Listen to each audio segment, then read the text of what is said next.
Olá, tudo bem? Seja bem-vindo. Eu sou o Padre Rafael. Este é o podcast do canal Regina Angelorum. Nós estamos aqui com o professor Guilherme e com o Léo, que eles já vão se apresentar, e nós vamos iniciar com uma oração em nome do Pai, do Filho e do Espírito Santo. Amém.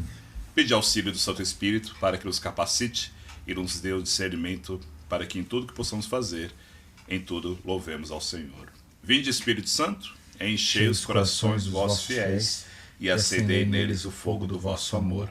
Enviai o vosso Espírito, tudo será criado e renovareis a face da terra. Oremos ao Deus que instrui os corações dos vossos fiéis com a luz do mesmo Espírito, fazer que apreciemos certamente todas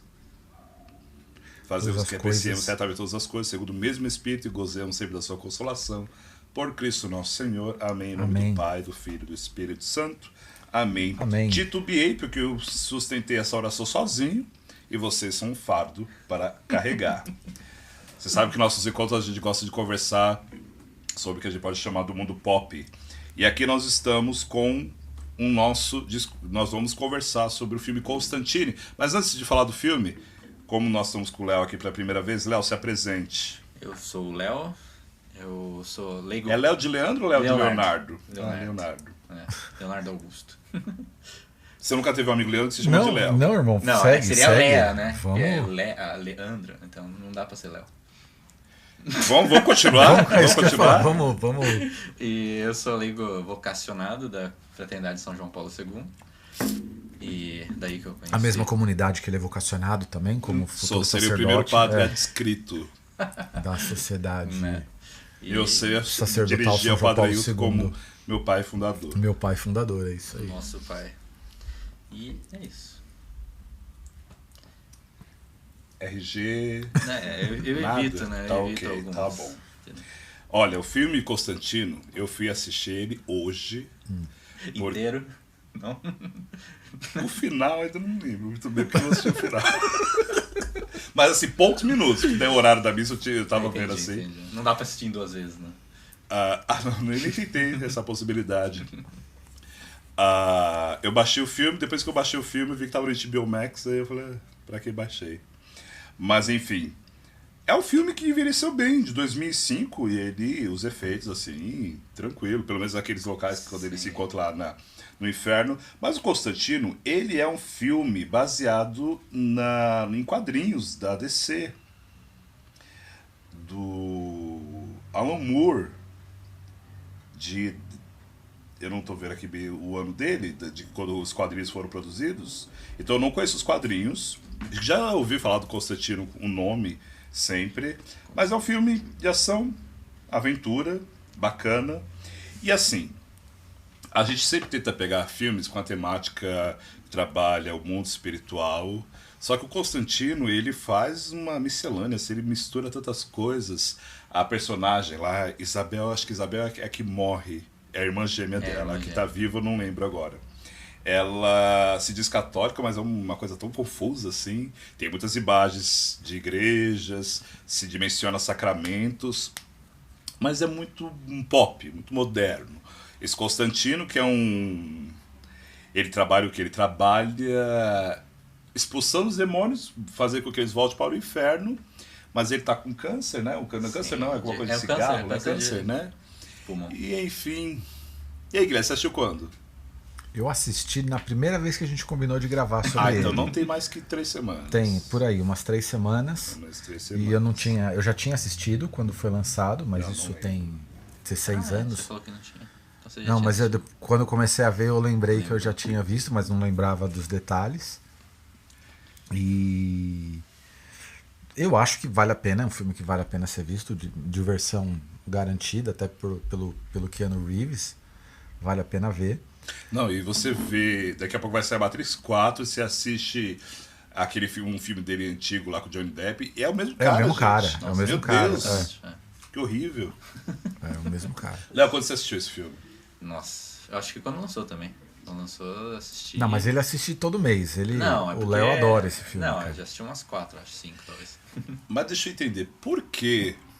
Aí eu tenho minhas respostas, mas de vocês, por que essa ideia do mundo espiritual, submundo espiritual, ele é uma coisa que atiça tanto o imaginário? Isso vem... Eu sou católico há 1 ano, mais ou menos. Antes eu era... O sol dele, tá ligado? Antes eu sempre fui protestante, vamos dizer assim. E mesmo assim, essa parte de espíritos, né? Essa parte, não de espíritos, mas do mundo espiritual em si, de anjos e demônios, sempre me atraiu muito. Não sei explicar o porquê, mas... E quando entra o Constantine com essa pegada exorcista, que tem esse poder de expulsar mesmo, né? Com lança-chamas, ele entra com... A lança de dragão, Lança-mísseis, né? lança-chamas lá, enfim, eu também gosto dessa pegada, também gosto bastante. Mas essa pegada de ele exerce o poder de... Por exemplo, uma criança que tem medo de demônios, assim, ele já tem essa pegada de... Ele consegue dominar e afastar o demônio. Então ele tem essa pegada de, putz, se eu consigo ter esse poder, então se eu tiver um sacramental, se eu souber como rezar em latim ou coisa assim. Então eu sempre tive essa... Nossa, se eu tiver essa pegada exorcista, então talvez eu não teria problemas no mundo espiritual, vamos dizer assim, né? Uma coisa que eu acho, cara, é que esse tema do mundo sobrenatural nos filmes, ele não se desgasta, não envelhece. Se esgota. Porque isso cativa as pessoas de tal forma. Porque, vamos usar o português correto. Eu estou falando de mim, mas eu já tenho alguns aninhos de igreja. Acho que eu posso falar isso em nome de uma galera. Cara, eu adoraria ver o meu anjo da guarda aqui. Sim, com certeza. E posso falar também pelo outro lado. Eu não estou desejando isso, Senhor. Por favor, me preserve disso. Mas também, se um espírito mal aparece do seu lado e te dá um boom, você nunca mais vai querer pecar. Você vai fugir daquilo como o capeta foge da cruz. E as histórias ao redor dessas manifestações espirituais, e o Léo pode contar um pouco pra gente, eu não sei se você sabe, mas ele é quase um vidente de Nossa Senhora também, que já apareceu pra ele. Mas ele vai contar com detalhes. Não tô brincando, não. Quando o Guilherme fala, eu me cito Eva dialogando com a serpente. Eu não sei o que é verdade, o que é mentira, né? Não, mas ele vai contar. A minha vida, ele tá mencionando uns sonhos que eu tive. Não, mas... Tá, ok. Você já sonhou com Nossa Senhora falando pra você, dando dicas, assim, objetivas na sua vida? Não. Não, eu já sei que era um Power Ranger. Eu acordei e fiquei tão frustrado. Mas enfim. Qual cor? Só pra... O azul, sempre gostei do azul. Você não falou isso, irmão. Falei. Eu lembro com clareza. Eu não era mais criança, já era adolescente, assim. Mas um adolescente, já com seus 16, 17 anos, eu lembro que o sonho foi tão real. Eu acordei quando eu vi, assim, lá no céu, mano. Do jeito que eu tava, eu falei, gente, não, mas que frustrante. Eu sou Power Ranger. Vamos mas, voltar. gente, pulando. Não, pulando ou não, dando voltando. continuidade. Essa história, cara, da gente ter um contato mais direto com o mundo sobrenatural, isso é cativante. É cativante, é estimulante. A Sagrada Escritura nos fala numa linguagem apocalíptica sobre essas cenas em que não são fantasiosas. A gente olha as dimensões desde Daniel, no Antigo Testamento, até o próprio Isaías, falando do agir sobrenatural do mundo e Novo Testamento. E é uma esperança de que tudo isso um dia possa ser visível. Pode ser que não seja do modo hollywoodiano que nós somos condicionados a acreditar.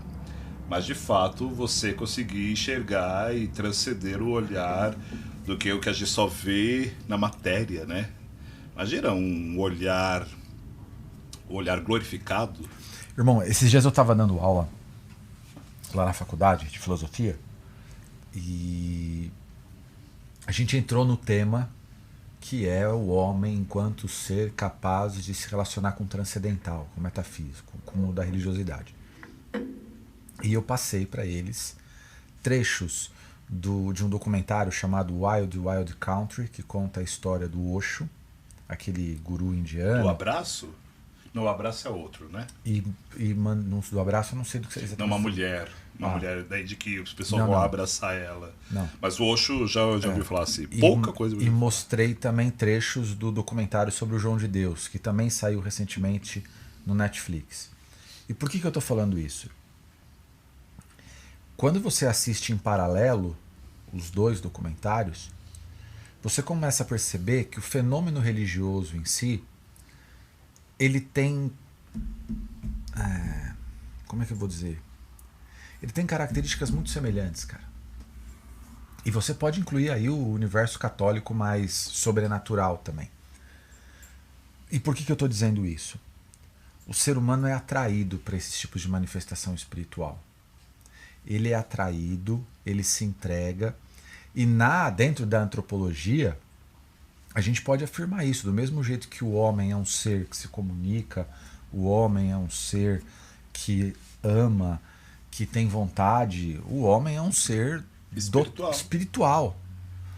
E do mesmo jeito que nós, com a nossa capacidade de falar, nós tendemos a falar, com a nossa capacidade espiritual, por assim dizer, a gente tende a isso. E isso nos atrai de uma maneira muito mais fecunda do que uma espiritualidade mais contida nesse sentido. Trocando em miúdos, se eu te chamar para ir ler um texto e fazer 2 minutos de meditação e não acontecer nada fora daquilo que a tua razão está condicionada a ver, aquilo não te atrai. Frustrante. Quando você vai para um lugar que acontecem coisas que fogem da sua razão, como foi aquele caso que eu contei outro dia aqui do piano na minha casa que Rendeu, tocou? hein? O que eu escutei. Cara, Pessoas comentando. aquilo atrai, naturalmente atrai. E é isso que eu acho que no caso do filme Constantine, isso ele consegue prender também a gente por causa disso. Ele traz um mundo sobrenatural de uma maneira natural.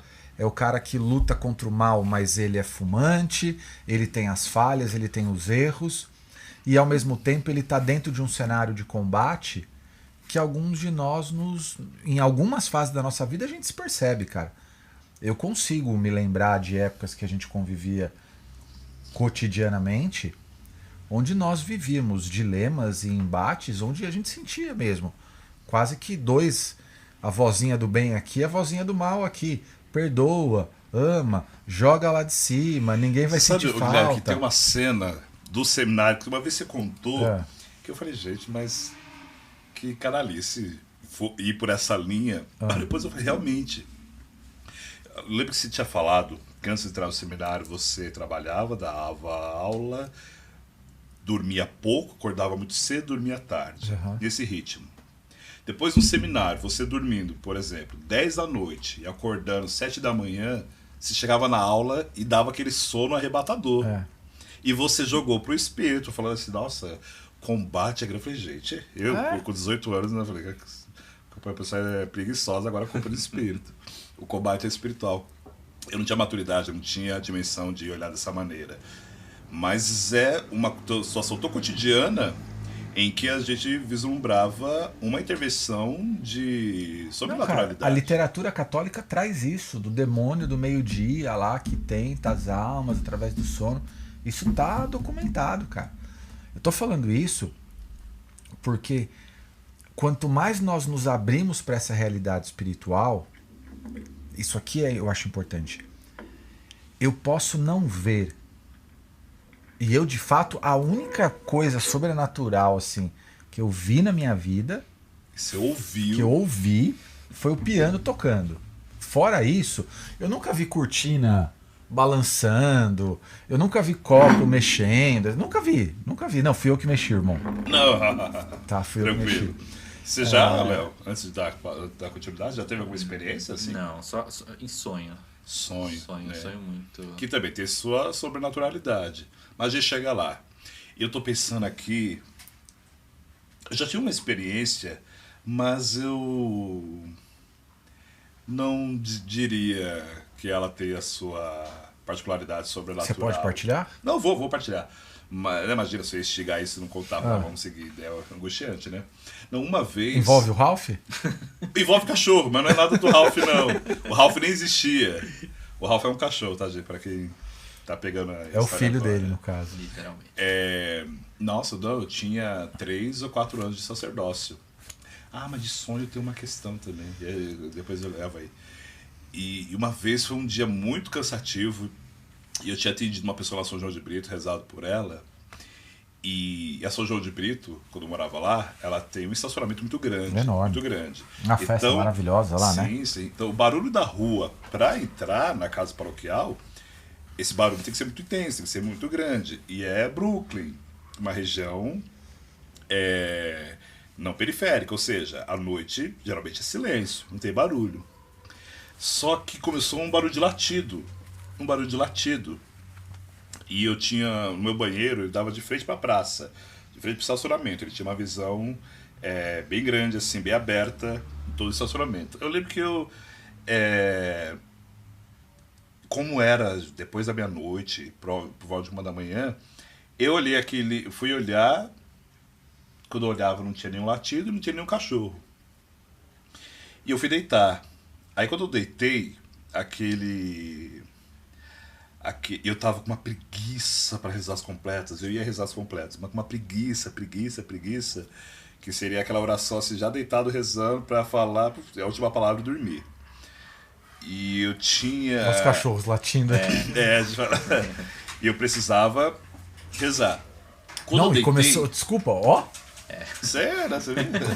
Não sei se vocês de casa estão conseguindo, não vou mas escutar, nossa não vou senhora, escutar. tá um... Aí quando eu cheguei, deitei novamente pra rezar, eu fechei os olhos e fui entrando no sono. Eu senti o latido, como se fosse na minha cara. Sabe que você sente o bafo de alguém, no caso do cachorro, com latido assim? Mas foi um uau, assim, em 2, 3 segundos, que eu deu tempo de raciocinar. Eu falei, não, gente, não pode estar aqui. Eu falei, eu vou abrir o olho, vou abrir o olho devagar assim. Sentei e rezei as completas. Não tinha rezado, tava pegando sono e rezar as completas. Falei, obrigado, Senhor, por ter mandado o demônio lá tirar minha cara pra eu lembrar de rezar as completas, né? Mas um pouco do raciocínio do mais extraordinário foi esse. Não, depois eu conto. Foi esse.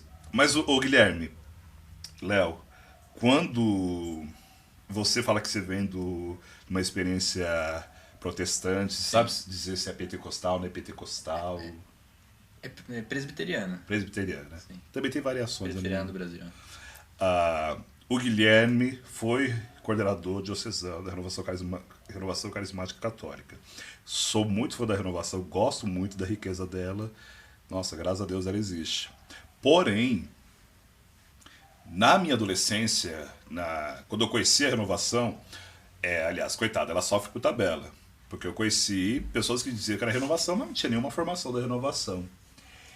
Essas ideias de falar do Santo Espírito fazia com que filmes como Constantino ficasse parecendo que é real, porque as pessoas falavam de uma linguagem, mas assim, não no sentido nobre dessa dimensão de combate, mas trazer isso para a realidade de uma forma muito irresponsável. Quando eu fiz o mestrado sobre o ritual do exorcismo, uma coisa que eu coloquei bem no início do primeiro capítulo, que ali era meu ponto de partida para fazer um discurso teológico também científico, eu só vou trabalhar com aquilo que está embasado na tradição e na revelação. Porque se eu fugir disso, é muito fácil cair no campo do especulativo imaginário.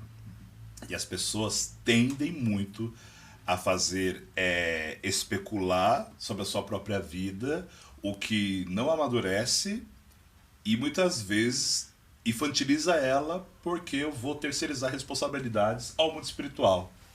Nem os anjos no sentido positivo da existência deles, mas o demônio. Mas, padre, eu acho que esse é um outro ponto que essa questão do mundo espiritual cativa tanto as pessoas. Sabe aquela história, a culpa é minha, eu coloco em quem eu quiser? A culpa é minha, então eu jogo no demônio, eu jogo... Eu digo isso crendo que o demônio tem poder para fazer tudo. Tudo. Dele queimar o seu chuveiro até latir, digamos assim, na sua cara.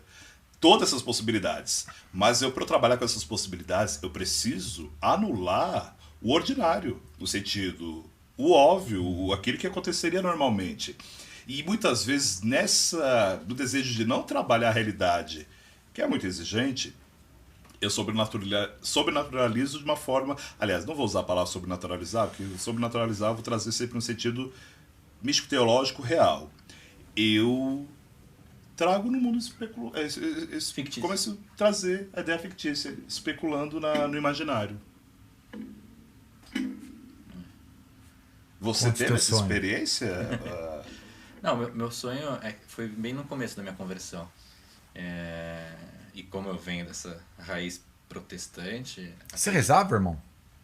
Você era protestante, mas rezava? Sim, Não ia nas paradas? Sim. Com todo respeito, paradas no sentido bom da coisa. Sim, eu era mais... Meus pais, né, me levavam todo final de semana, enfim. Mas eu tinha uma fé, assim, então eu rezava, assim. Mas nesse começo da minha conversão e nessa base protestante, é muito difícil você acreditar ou dar essa importância à Nossa Senhora, essas coisas, sabe? E então, no começo da minha conversão, eu tive esse sonho com a Nossa Senhora que foi como se ela estivesse falando, eu existo, sabe, pra mim. E o sonho foi simples, mas foi muito real. Eu tava como se fosse uma vila, alguma coisa assim, e tinha uma imagem grande, como se fosse essa aqui, talvez um pouco maior até. E ela era ela literalmente gesticulando e conversando comigo. Uma risada, não era uma imagem, né? Sim, é como se fosse ela mesma. E eu lembro que na minha sede de filmar pra mostrar pros outros... No sonho. Eu peguei meu celular e falei, nossa, eu vou filmar, porque aí eu tenho todo aquele preconceito da família protestante, enfim. E isso já seria o suficiente pra convencer o mundo, né? E eu lembro nitidamente dela pegando meu celular e falando, não é o momento, isso vai escandalizar, não sei qual é a palavra, não lembro muito bem a palavra. Mas ela falou, não faça isso agora, não tem essa necessidade. Não é o momento, isso, enfim, tipo, calma. E conversando comigo. Então isso pra mim foi muito... E esses sonhos que eu tive, não só esse, mas sabe aquela sensação que tá acontecendo muito real? Até a sensação... Você contando agora, você conta com uma alegria, você conta com uma empolgação bonita. Porque foi como se fosse ela mesma, tipo, literalmente. Eu até acredito que seja mesmo ela, de algum jeito místico, não sei, de alguma forma tenha me visitado e acalma seu coração, não precisa filmar, calma, tudo tem seu tempo pra você convencer o mundo que eu existo, sabe? Como se fosse assim. Imagina, falar, no céu, tá tudo bem, apertava o REC ali, ia perceber, já tava... Não, mas, sabe, eu lembro do celular da minha mão. Eu achei interessante essa sua frase aí, eu vou mostrar pro mundo. Pro mundo, olha, existe, é real. O mundo vai acreditar agora. Incontestável, ó ela. Mas tudo por quê? Porque a gente precisa trabalhar com essa necessidade do creme dental que eu utilizo, porque ele é testado cientificamente, ele é provado cientificamente. E aí que a gente fica numa situação bem complicada, porque o mundo espiritual, essa realidade espiritual, a gente não prova ele cientificamente. Eu me perdi. Você falou de creme dental, eu não peguei. Guilherme, que você já tá um pouco mais lento, mas deixa... Hoje eu tô devagar. Você viu aquelas propagandas de creme dental aprovado por todos os dentistas. A gente vive... Se eu falar, Guilherme, esse seu microfone, ele é aprovado por o XYZ, uma agência, um grupo. Entendi. Eu preciso acreditar, eu preciso entender que isso é aprovado. Como que a gente vai fazer isso no mundo espiritual? Aprovado pelos maiores curandeiros? Né? Não tem como. Não, aí é que tá. Por que o Osho atraía multidões e por que o João de Deus atraía multidões? Porque, de uma certa forma, eles tinham uma comprovação. As coisas aconteciam. Você pode discutir se era de Deus, se não era, e eu tenho as minhas convicções. Mas é um dado da realidade. As pessoas entravam lá com câncer e saíam de lá sem o câncer. E a gente vê que isso atrai as pessoas no mundo católico também. A gente já conversou algumas vezes sobre isso, mas se você colocar lá missa por cura e libertação, vai encher. Se você botar lá missa para você aguentar a sua cruz do jeito que tá, mas você ter força de Deus para carregá-la, não vai ter ninguém lá. A galera quer ver, assim, eu quero ver resultado. E isso não só atrai porque nos faz bem, lógico, quero ser curado, mas porque de uma certa forma você tem onde pegar. E no mundo católico a gente trabalha razoavelmente bem com isso, com a ideia dos testemunhos. Quando você conta um testemunho, o que você está tentando provar? É real. Acontece. Aconteceu comigo, é real. E qual que é o grande desafio, eu entendo, de nós cristãos na atualidade? É a gente tentar pregar um evangelho do felizes os que creram sem ver. Felizes os que creram sem ter... Sem terem visto. Feliz o que fala com brilho no olho sobre a Virgem Maria sem ter tido a experiência que o Léo teve. E a gente brinca esses dias aí sobre os anjos da guarda. Ele mesmo antes da conversão ao catolicismo, a ideia do anjo era presente. Depois ele comenta um pouquinho sobre isso. Mas é engraçado, né? Feliz a pessoa que sustenta a devoção com seu anjo da guarda, ainda que não enxergue de fato aquela coisa. Não, é o meu anjo da guarda agindo. É o meu anjo da guarda fazendo. Deus é tão bom que em alguns momentos ele mostra pra gente, ó, você percebe, é coisa do meu anjo da guarda. Não, eu acho que é justamente isso que me fez gostar tanto desse filme, porque ele é como se ele tivesse materializado uma coisa que eu já tinha certeza desde pequeno, de que meu anjo da guarda sempre estava do lado, sempre me ajudando em vários momentos de, sei lá, eu tô adolescente, peguei o carro do meu pai e tipo, em alguma possibilidade, só tinha 1% de chance de eu não morrer ali e eu fui ali naquele 1%. Então, algumas coisas que eu falo, nossa, certeza que eu fui levado, assim, na mão, assim, sabe? Então, é essa fé que eu sempre tive, até antes de conhecer o catolicismo, que o anjo da guarda é certeza que meu brother, assim, sempre estava comigo, certeza absoluta. E na igreja protestante que você frequentava? Não tem essa fé. Eles tem. Não tem, nunca teve, né? A devoção. Não E tem. de onde surgiu em você? Não faço a mínima ideia. Eu acho que é esse sobrenatural que eu sempre tive consciência que estava ali, né? Deus agindo de alguma forma e... sei lá, ter um amigo no mundo espiritual talvez era um desejo meu também, né? Sabe? Eu tinha menos de 12 anos e quando eu descobri que Rafael era o nome bíblico e eu achava que o anjo tinha o meu nome, eu comecei a ler Tobias, né? E imagina, eu tinha... Mas calma aí, eu não li Tobias. Eu comecei a ler Gênesis. Pra achar. E cheguei em Tobias, cheguei. Eu rezava, eu lia toda noite. E eu lembro daquela cena que... imagina, se a gente tem imagem fértil hoje, imagina quando é adolescente pequeno. Quando o Rafael se revela, eu sou Rafael, estou lá junto com a hierarquia dos anjos. Você se identificou, né? Não, eu achei aquela cena, na minha cabeça, aquela cena era fantástica. Eu falei, nossa, eu ficava imaginando uma produção de Tolkien lá, de Seus Anéis, na época que eu assistia tudo, com aquelas superproduções, uns efeitos especiais para fazer essa revelação. Eu lembro que eu li aquele texto com toda essa parafernália de efeitos especiais. Isso deixou muito encantado. Eu fico imaginando, nossa, imagina o anjo se revelar dessa maneira. Eu vou pegar o gancho de Anjo da Guarda. Não sei se você está recordado que o nosso amigo em comum, Padre Anderson, está se recuperando de uma cirurgia que a semelhança do que ele fez em 2014, 7 anos atrás, e em circunstâncias bem mais tensas. Sobre a unção que ele recebeu, não sei se você lembra disso. Eu lembro. Lembro sim. Mas eu vou tomar... Olha, eu não vou contar tanto, que um dia o Anderson vai estar aqui, se Deus quiser, e vai partilhar pra gente. Mas brevemente. Se Deus quiser, né? Se Deus quiser. Mas se Deus também não quiser, enfim, Deus tudo passa pelo desejo dele. Eu e o Guilherme, nós fomos lá na clínica, no hospital que ele está, que fica em São José. Eu não lembro o dia, mas eu acho que é de uma sexta para sábado. Era sexta para sábado, que domingo ele ia fazer a cirurgia, se eu não me engano. Ou já tinha feito. Enfim, independente do dia, nós estávamos indo para lá e chegamos cedo. Mas chegamos cedo, 9, 10 da manhã. Não eram tão cedo. Nisso, o Paulo da minha turma foi o Padre Chicão, que já veio a falecer, ir no Anderson, visitar o Anderson e dar a unção.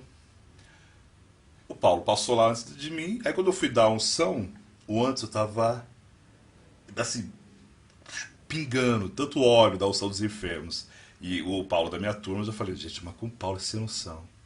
É que é a cara gente, dele, É isso. bem a cara do Paulo. Pegar e temperar. Não, você foi jeito, daqui a pouco vai presuntar aqui o Anderson, enfim. Foi tanto óleo, assim, todo oleoso a testa do Anderson, a mão do Anderson. Falei, mas pelo menos já recebeu a unção, não precisei dar. Enfim, resumindo. Depois a gente descobriu que o Paulo não deu a unção dos enfermos. O Anderson estava na UTI. UTI não tem visita, sim. A gente entrou como visita religiosa, porque os familiares também não estavam entrando, porque o Anderson estava entubado. E ninguém sabe quem ungiu o Anderson. Caramba. Ninguém sabe. Mas o Anderson tem uma experiência, digamos assim, com o que ele acredita muito ser o anjo da guarda dele, que depois, em algumas circunstâncias, digamos assim, que eu estou dando o trailer de uma cena que vai ser, de um filme depois vai ser relatado pelo próprio Anderson. Mas é uma experiência muito profunda, daquela de ele associar o anjo da guarda àquela experiência mística, sobrenatural, de uma intervenção na vida dele. É que, assim, falando, pode parecer meio... pode ter tido um sacerdote lá. Mas não é que ele estava num grande hospital. Não. Era um local São pequeno, José. Ninguém entrava lá. O dia que nós fomos lá, pra gente conseguir acessar, foi bem difícil, inclusive. Não queriam deixar a gente entrar de jeito nenhum. Você falou que era padre. Sim, eu tive que falar que era padre. Você já mentiu várias vezes, lá na missa do Papa, enfim. Mas Eu vamos beijei a pro mão de Bento XVI, Exato. eu de estola. E o Papa Bento disse, quer que eu posso até minha confissão, Guilherme? É. Não, padre, não consigo. Mas enfim. isso é uma outra história. Outro Não, mas momento. isso é real, isso aconteceu. Eu beijei a mão de Bento XVI com estolinha, celebrando a missa. Botando a mãozinha para ver se saiu o poder ali. Mas deixa. Mas naquele hospital não tinha como entrar, não tinha sacerdote, não tinha capelão, não era um hospital religioso nesse sentido. E foi questão do Paulo sair. O padre Anderson não tinha nada. A gente não se encontrou. A gente não se encontrou. Descobri O posteriormente. Paulo tinha saído dali há pouco tempo, falaram que o Paulo tinha saído de lá. Quando a gente subiu, ele estava temperado. E o Paulo falou a mesma coisa, eu não dei a unção, porque alguém já tinha dado. Né? Então essa experiência a gente não entende. Enfim. Mas às vezes eu prefiro até não entender, porque é possível contemplar. Sim. É possível um ficar mistério, né? contemplando e feliz com isso. É o que Muito faz na feliz missa com tudo. isso. Você falou aí esse simulação de sacerdote. O Constantino ele faz isso também. É interessante, é uma coisa bem confusa. Não dá pra ver esse filme com o olhar querendo colocar a ortodoxia ali. Não. Ele quer dar os seus enfermos aí eles chamam de mestiço, que é uma mistura o quê? De E ser anjo. humano E com anjo. Ou demônio. Ele queria dar unção aos enfermos pro demônio ir pro céu. Não, mas nessa parte ele tava... Ele tava enganando. Não, Sim. igual você meu filho. Tava sendo Por isso que eu tô dando exemplo. Tava sendo Tava gay. enganando ali. Tava fingindo ser padre. Total. Porque o demônio falou, não, mas você não é padre. Você Não, não é mas... padre, Você quer ver? Tipo... Gente, o padre que apareceu lá no filme é gordo, Você né? viu? Não sei porque essa estereótipo Então, colocar a mas- imagem de padre gordo. Mas vamos lá. Eu também não sei. Mas no filme tem uma cena muito bonita que ele tá ajoelhado ao lado de uma pessoa que estava sofrendo, bebendo,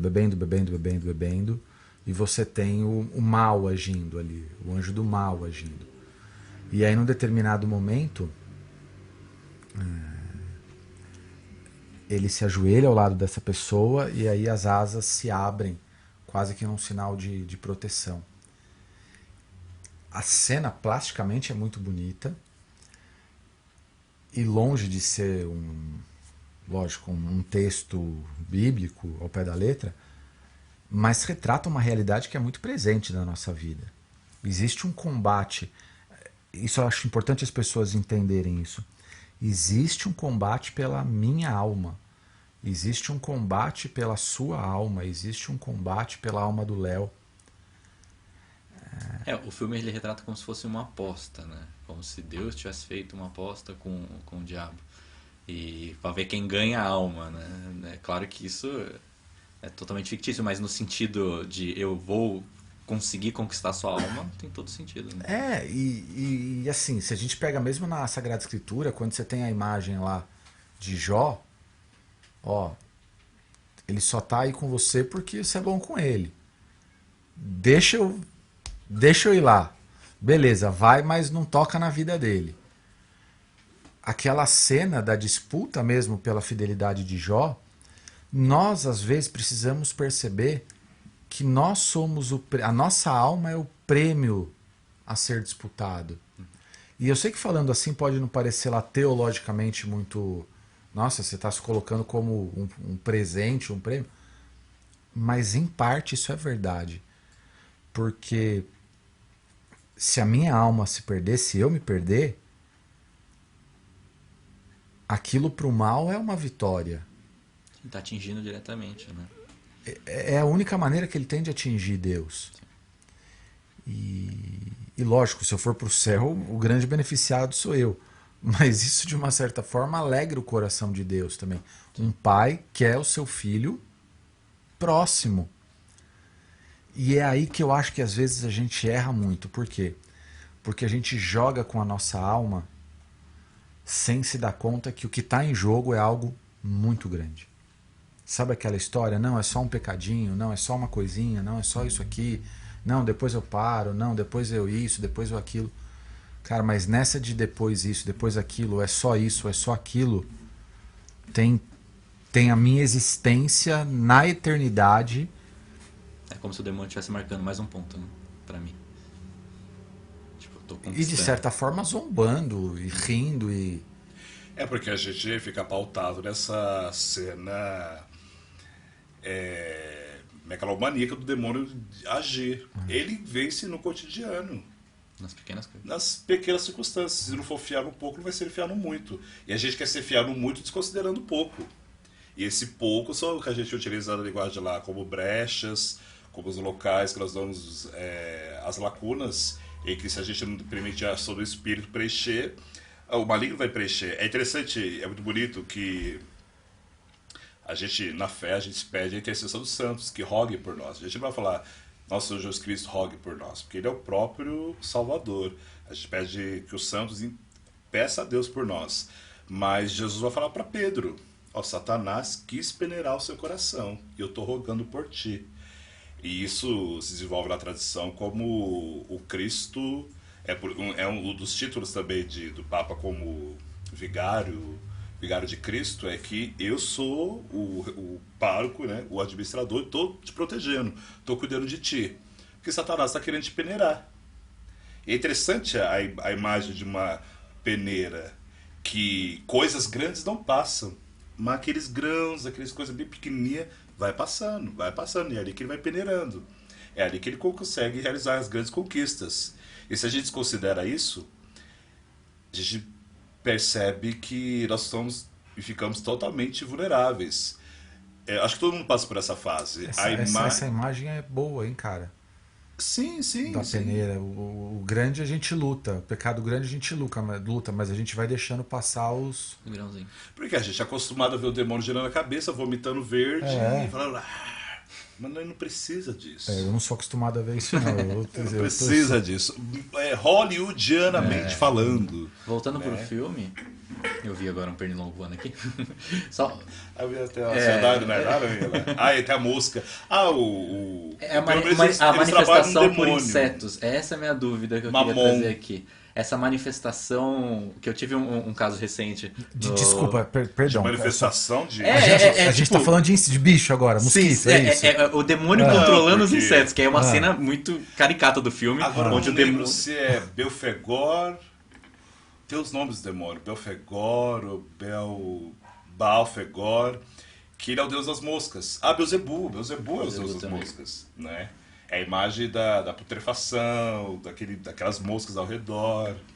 E tem isso no filme, tem essa cena. Sim, essa cena que ele meio que se personifica numa pessoa, mas é um monte de inseto. E eu fiquei nessa dúvida, eu falei, será que, teologicamente falando, o senhor com mais experiência... O demônio é uma barata. É sim, confirmo. A manifestação maligna do mal é uma barata. Ele tem esse poder de controlar um inseto, assim, a ponto de Então, fazer, de atrapalhar uma missa ou alguma coisa Registra esse corte aí depois pra gente botar na internet. Olha, uma barata, demônio é uma barata. E quando voa, aí é Lúcifer mesmo. Se colocar ainda Mas, no enfim. thumb lá, vai bombar. Não, então, é interessante. É interessante que a gente precisa considerar muito A metafísica, quando a gente vai falar dessas realidades espirituais, ousadamente tentando dar respostas. Quando São Tomás de Aquino, pegando já Aristóteles, que vai falar sobre a alma e os graus da alma, a vegetativa, o mineral, o vegetal, o racional, o irracional, e vai dizer que o ser humano é aquele que consegue, isso que o Guilherme já estava falando no início, ele tem os sentidos como conhecimento do sensível, mas ele também tem o poder de transcender e conhecer o intelectivo, né? Ir além da razão. Quando a gente fala de ações extraordinárias do maligno, nós precisamos entender de qual natureza que nós estamos dizendo. Nós podemos falar de uma intervenção na matéria ou uma expressão de materialização. Pode parecer igual, mas tem suas nuances, suas particularidades. A gente fala que anjos são seres espirituais. Porém, anjo não é um ser espiritual absoluto. Deus é por espírito. Os anjos, comparado a Deus, possuem um grau de materialidade. A gente não vai conseguir saber dizer que grau de materialidade é esse, mas comparado a Deus, ele possui um grau de materialidade. É igual eu falo de Nossa Senhora. Para nós, Nossa Senhora é rainha dos anjos, rainha do céu e da terra, mãe da igreja. Mas comparado a Deus, Nossa Senhora é uma coisa minúscula, Então, os anjos, comparado a Deus, no seu ser, eles têm um grau de materialidade. Esse raciocínio é o que dá abertura para a dimensão da sua intervenção. A sua intervenção direto na matéria, de mover, e a sua intervenção de materializar. Por exemplo, São Rafael Arcanjo, no livro de Tobias, ele não está encarnado. Ou seja, ele não se encarnou, ele não nasceu, não se fez homem. Mas era um anjo que eles viam, tocavam e conviviam. Não era um fantasma. Então, ali, naquela manifestação angélica, havia um grau de materialidade suficiente para que pudesse ter um relacionamento. Com essa dimensão desse grau de materialidade, a gente pode dizer tranquilamente que o mundo espiritual tem poder de tornar visível aos nossos olhos, carnalmente falando, com toda a nossa limitação, realidades que possamos enxergar e compreender, da mesma maneira que ele pode intervir. Tanto que nós temos testemunhos de santos como a menina lá, fugiu o nome daquela menina. Falar menina parece menosprezo, mas não, uma santa. A capa do livro dela é o rosto dela, que tem um olho tão bonito. A Chiara. Não é Chiara, não. Gemma Galgani, Santa Gemma Galgani. Ela teve as pernas quebradas pelo demônio. E num processo que o próprio Deus depois restaurava na cura. Ou seja, essa intervenção, ela existe e ela manifesta. Só que você perguntou de insetos. Só pra te contextualizar. Fica. Quando eu gravo as aulas do... Mas desculpa, o que eu falei, deu pra... Deu sim. Deu pra entender. Foi perfeito. Sim, perfeito. Eu gravo as aulas do Crisma, né? E teve um dia que o diácono Alexandre, todos os santos lá, né? Ele... dos anjos e santos. Entendi, de todos os santos. Ele começou a falar da Alexandrina, acho que é Alexandrina, né? A santa que teve a possessão. E ele falou sobre isso, né? E na hora que ele tava falando sobre isso, surgiu um besouro, juro, é do tamanho do palmo da minha mão. E começou a bater nas pessoas lá. E todo mundo distraidaço. E era um assunto muito interessante. Era um assunto que foi meio que na apresentação dele e tal. E eu fiquei imaginando, eu até falei, Ana, vamos tentar interceder para expulsar, né? Tentar fazer uma intercessão aqui para ajudar. Porque para mim ficou muito claro, assim, de repente surgiu um besouro, sabe aqueles gigantes, peludo? E começou a bater e todo mundo assim, olhando, tipo, distraidaço. E o diácono nem olhou. É como se ele não tivesse existido, aquele besouro lá. Continuou falando assim, perfeito, assim, tal. E tava muito interessante o assunto, aí foi nisso que eu fiquei na dúvida. Existe, com tranquilidade, essa possibilidade de manifestação e literalmente para tirar a atenção, para eles não beberem, para eles não se alimentarem daquela pregação. Sim, é muito presente. E por isso que a gente fala muito dos problemas, dos ataques da nossa mente. Quantas vezes momentos de oração, um momento de se entregar à oração, do nada eu fico lembrando, nossa, tem que comprar o gás. Quando não, vem coisas que vêm deturpar mesmo meus pensamentos, com a malícia, com a sensualidade, ou com preocupações vãs, né? Vãs preocupações. O senhor assistiu O Maior Milagre, acho que é isso, O Maior Milagre, que é um desenho que mostra como que é a missa, só que de um... Acho que eu já vi trechos no YouTube, que eu acho que já se popularizou, mas um filme mesmo... Ele mostra muito isso, durante a missa, como se fosse um demônio, ele se materializa como se fosse uma mulher de saia, assim, distraindo todo mundo, ou na hora do confessionário, tentando, olha aquela pessoa ali que tá de pantufa, sabe? Mas Dom Bosco, isso eu lembro quando o Guilherme me prestou o livro dele, que Dom Bosco teve uma experiência de ver o demônio na fila de confissão, não para se confessar, mas como se devolvesse alguma coisa para os jovens lá da confissão. E Dom Bosco interpelou o demônio do que ele estava fazendo. Ele falou, eu estou devolvendo o constrangimento e a vergonha que eu tirei deles quando eles pecaram. Agora que eles vão se confessar, eu estou devolvendo. Para afastá-los da confissão, para separá-los desde aquele momento. Mas não sei se isso fica ligado mais a uma tradição catequética, mas no caso de Dom Bosco, eu acho que faz parte da sua biografia mesmo. Esse episódio? Sim, tá documentado. Sim. Eu lembro que as informações que eu peguei, acho que foi naquele livro que você me prestou. Agora, você falou dessa questão da oração. Esse é um tema que a gente está devendo aqui. Semana que vem a gente... Talvez não dê para semana que vem, mas para outra a gente grava. Que é falar sobre a hierarquia dos serafins, dos anjos, dos querubins. Então. Claro que é muito amador tocar no assunto e não trabalhar. Eu falei, desculpa.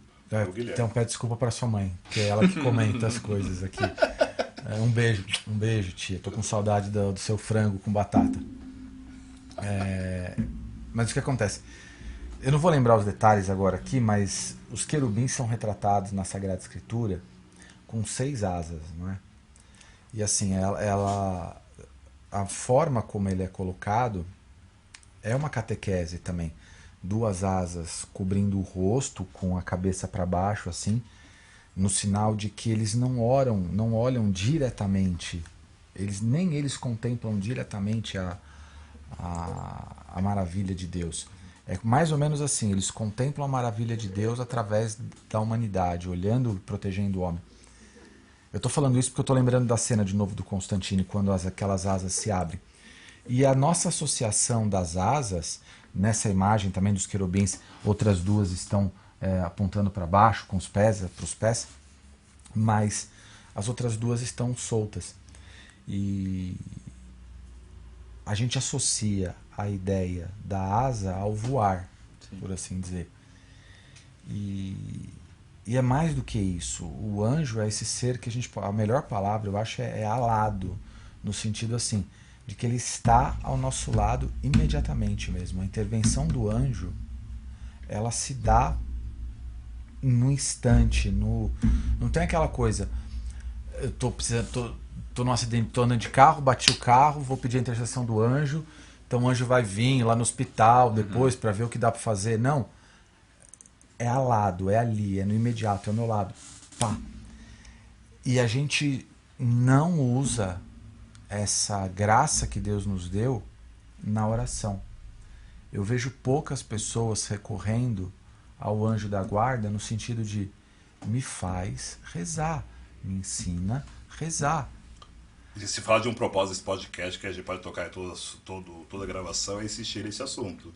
De ter liberdade de falar com o anjo sem pensar que a pessoa tem esquizofrenia. Falar mesmo, tenho certeza. Ele me vê, ele me escuta, ele me acompanha. Eu sentei aqui, quero rezar, sexta-feira, 10:30 da noite, tô cansado, minha cabeça está em outro lugar, meu coração está em outro lugar, mas eu preciso rezar, é da vontade de Deus que eu reze, eu necessito da oração, eu quero estar em comunhão com Deus, eu preciso que você me ajude a, nesse momento, entrar em comunhão com Deus.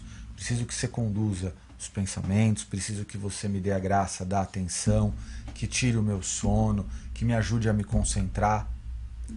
E aí às vezes a gente pede tanta coisa para o anjo da guarda, e naquilo que ele é especialista, que é adorar a Deus, a gente acaba deixando de lado e... Não bate tanto na mesa não, porque Ah, mexe desculpa no som. o barulho, perdão. Você sabe que perdão. essa questão das asas, eu já tinha falado pra vocês, mas a cena lá da Malévola, da Disney, voltando, e o poder dela volta junto com o momento que ela tem asas. É uma imagem muito luciferiana dela, toda de preto, com aqueles Asa chifres, receber as asas, porque é essa a imagem de associação. Qual é a grande... Quando Jesus fala em São Lucas, eu vi Satanás cair feito um raio na terra, ele perde suas asas, no sentido dele cai, né? Ele é derrotado. Então aquela cena de receber as asas é uma cena que me incomoda, porque o público-alvo ali é só as crianças, né? Mas depois a gente pode fazer uma gravação só para acabar com os filmes da Disney. Mas pode assistir, não é nenhum pecado e ninguém vai ficar possuído para assistir Mas é o bom filme. assistir com consciência. Com muita consciência, com muita consciência.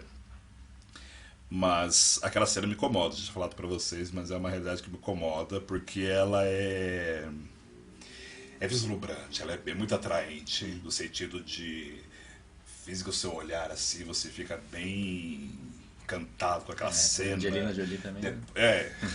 Ajuda. A Jolie ajuda bastante. E depois ela vence. Enfim, e é um filme de contrário, porque a gente desconsidera lá, eu sempre esqueço aqui, da Adormecida, a gente desconsidera a Bela Adormecida pra torcer por aquela que é vilã malévola e a gente fica feliz pela vitória dela. Né? Um tanto quanto bizarro. Mas é interessante que o Constantino, voltando, eu não conheço a história dele, eu sei que começa de quadrinhos. Você chegou a ler alguma coisa? Ou você conheceu ele nos filmes? Foi pelo filme. Diretamente. Eu até tenho. Eu acho que o quadrinho até veio depois, porque o filme é antigo pra caramba também. O filme é de. Não, o filme é. 2000 os quadrinhos é mais antigo. O mais filme é de antigo. 2005. Os quadrinhos, eu acho que década de. Início da década de 80 já tinha. Os quadrinhos do John Constantine. John Constantine. Mas é um filme com muita simbologia católica, mas que não dá muito certo, não. Achar que os moldes que é desenvolvido ali não são... Tem uma cena com água benta também, não tem? Sim, Como é que é? Eu até fiquei na dúvida se existe a possibilidade de um sacramental. Porque tem aquela cena da. Não sei se o senhor chegou a assistir. Que tem um monte de demônio numa sala. E tem aqueles extintores, splinters de incêndio. Aí ele conseguiu uma cruz que com o contato com a água já torna ela benta. Então ele jogou na caixa d'água, aí ele acionou com o isqueiro e começou a derreter todos os demônios ali. Quando a gente fala do sacramental, a gente precisa estar em comunhão com o que deseja fazer a igreja. Por exemplo, eu vou chegar e chega num clube, tem uma piscina. Nossa, eu não sei que já entrou nessa piscina. Vou abençoar essa água. Abençoei toda aquela piscina para todo mundo tomar banho. Quem mergulhar vai mergulhar na água benta. E a água benta. Não é dessa maneira, porque não está em comunhão com o que a igreja deseja. Não é missão da igreja sair abençoando as piscinas. As represas. A água ali. Da chuva. Eu posso abençoar aquele dia e falar, Senhor, né, me dê a graça de nadar bem, dessa tarde, dessa piscina, ser tudo muito agradável. Não falar que agora essa piscina tá benta, pode beber, pode fazer, leve um pouquinho para casa. Não é nesse raciocínio. Se encaixa aí com esse de colocar, sei lá, vou abençoar o sistema de emergência de fogo e se estourar ali que tá pegando fogo com água benta, tudo. Né? Não é esse o propósito. Mas o sacramental, ele meio que não tem limites. Ao mesmo tempo que está em comunhão com o desejo da igreja. Se a igreja deseja aquilo, quando eu falo de igreja deseja, não é uma realidade normativa. Saiu uma ordem do Papa que a igreja deseja isso. Não.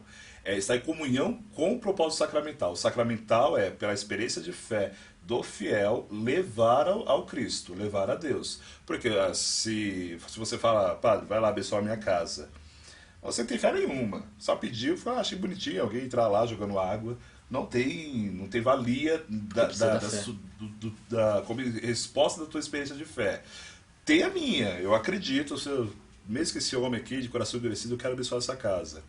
Mas não é uma resposta ao seu anseio. O sacramental ele tem essa dimensão. Por isso que, e isso eu já tive muito na minha casa, quando pequeno, minha mãe colocava o copo na mesa, escutando um rádio lá, um radialista, que depois acho que tinha um padre lá que dava bênção, e aquela água de fato estava benta. Porque ele estava em comunhão com o desejo da igreja abençoar aquela água.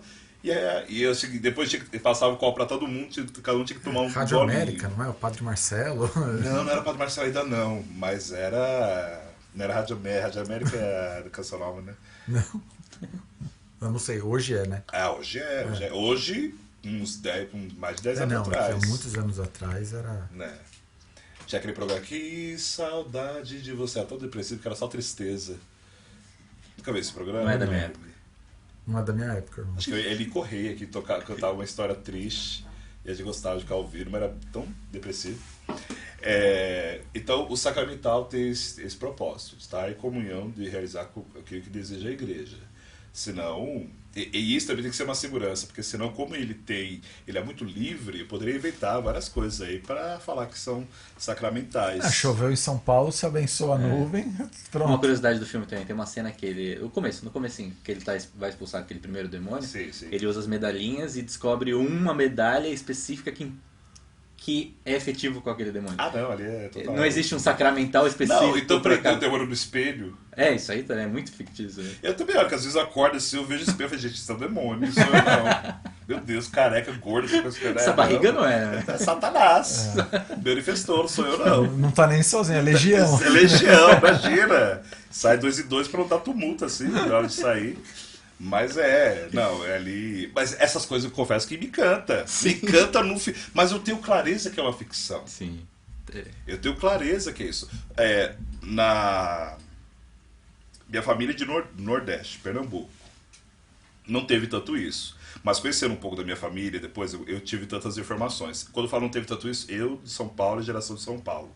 Sexta-feira da Paixão se cobria espelhos nas casas. Pela via da vaidade, a pessoa não podia nem se arrumar, porque o Cristo morreu, não se dança, não se canta, não se faz nada. Mas também era uma ideia de que podia ter os espíritos maus que quer pegar a sua imagem, que quer te assustar, e se cobrir espelhos. É uma situação que eu estou falando o quê? De, pelo menos lá, minha família em Pernambuco, Recife, década de 60 e 70. Não é uma coisa tão antiga, de séculos atrás. Não, a gente está falando de costumes recentes. Então, e nosso país, que culturalmente traz uma ideia de superstição muito profunda, muito forte, isso deixa muito confuso. Nós temos muito aquelas mensagens lá, Nossa Senhora, tá vendo aqui o seu celular, trazer uma mensagem, se você não passar para 10 pessoas, sim, seu dia não vai dar certo, ou sei lá, vai quebrar essa corrente, ou coisa semelhante. Isso é superstição total. Tem o final, não sei se chegou nessa parte, o final onde o diabo vai levar para o inferno o Constantino. E ele, como um último ato que eles podiam escolher, enfim, não sei qual é o contexto do filme, mas ele podia fazer uma escolha e ele escolhe, em vez dele, ele escolhe, salve a mulher. Tipo, um ato de amor, salve ela. Aí o diabo fala, ok, vou salvar, e começa a levar ele. Só que aí começa a travar, porque ele, por ele ter dado agiu a vida, com misericórdia, aí ele começa a ir pro céu. Aí entra o diabo, astuto, vamos dizer assim, claro que na ficção, para que ele fique na Terra e tenha chances dele pecar de novo, ele cura, o diabo cura, tira todo o câncer dele, para ele não morrer e ter a chance. Tipo, o poder, quando você falou os poderes de cura. O poder de cura, às vezes o demônio pode ter a cura só... Quando existe alguma cena do Evangelho, principalmente quando Jesus está passando nas regiões que ele cresceu, o Evangelho fala o seguinte: ele realizou algumas curas, mas não conseguiu realizar nenhum milagre. Você fala, mas calma aí, uma cura não é um milagre? A Sagrada Escritura entende que um milagre é a pessoa sair do pecado e voltar-se para o Cristo. A cura é um restabelecimento. 10 foram curados, 9 foram curados, só um voltou para agradecer. O milagre foi daquele que voltou para agradecer, mas os outros foram curados. Então, cura e milagre não necessariamente andam de mãos dadas. Eu posso ter curas e o milagre da minha conversão não acontecer. Então, o milagre também tem a minha abertura, tem a minha participação. Porque Deus pode curar a minha perna, que estava com uma doença, uma trombose horrível, mas eu não me abri ao milagre. Porque eu queria aquela intervenção na minha perna, mas eu não queria mudar meu coração. Tem isso também. Então, nesse raciocínio, o mal também pode estabelecer o que são curas, mas são curas aparentes, porque no final das contas, às vezes, sua alma está enferma. E dependendo da circunstância, ainda afasta, né, da igreja, afasta. Sim. A pessoa vai buscar num outro lugar, encontra a cura lá, não só ela fica, como ela acaba levando outras pessoas também. Exato. Testemunha. Exato. E você estava falando dessas outras experiências transcendentais, assim, que a antropologia apresenta. Mas olha, interessante, nós já passamos de 1 hora, né? Interessante, considerações finais. Constantino nunca teve o 2, né? 2005 Não esse filme. teve, recentemente... Vai sair agora Matrix 4. Não, recentemente falaram que talvez tenha o Constantine 2, mas eu acho difícil. Com o Keanu Reeves.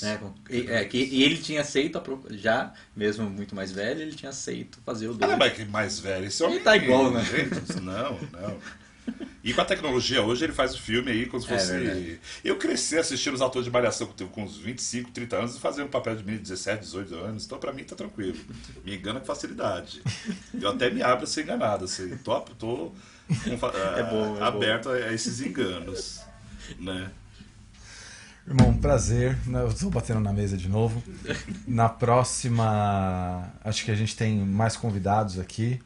Sim. Vamos tentar o Diácono Alexandre. Ele vem. Opa! Ele vem. É você que tem que trazer para ser vizinho dele de atrás, né? Tranquilo. Irmão Samuel vem, Barnabé vem. Vamos falar com o Diácono então para ele vir também. E quiser eu trago um outro rapaz aí também que está lançando um livro sobre anjos. Ah, legal. Aí a gente pode falar com o pessoal lá da editora dele, que é parceiro nosso, e convida ele para bater um papo aqui com a gente. Léo, obrigado. O Léo sempre está aqui, mas dessa vez me colocaram para participar. Na frente do microfone das câmeras. Estúdio cheio hoje, né? A Ana está aqui também. Jeroboão sempre com a gente aqui.